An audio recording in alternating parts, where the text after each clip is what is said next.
Dumelang, another day, another blessing. Once again, ke moraga wa rabodikgelo. Ke go tlisetsa Lentswe jaaka lentse.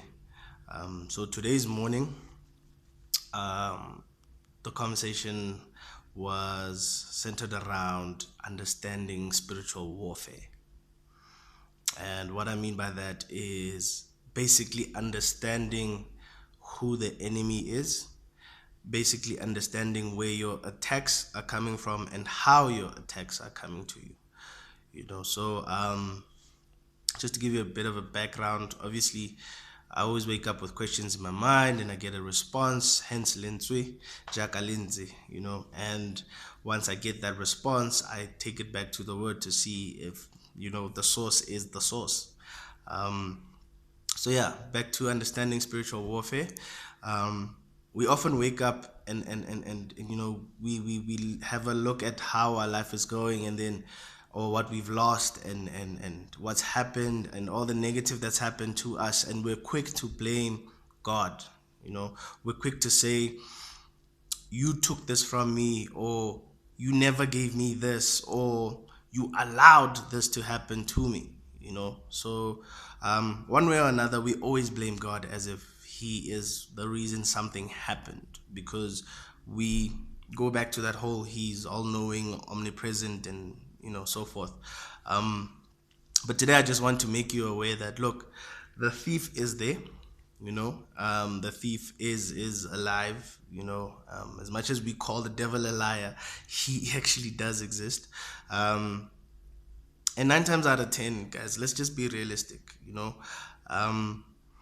God allows things to happen because he already knows that you're going to overcome. So if you know the end result, half the time you don't feel the need to interfere with the current, because you know that the end result is inevitable.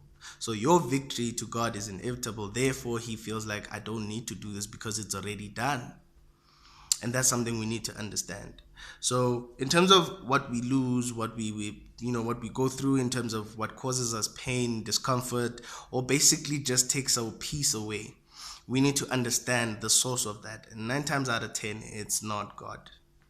I'll tell you that much. So there is a thief, but as much as the thief steals, if you know the thief, you will actually be restored sevenfold. You will be restored regardless, but if you actually know and you're conscious of who the thief is, your restoration is actually bound to multiply.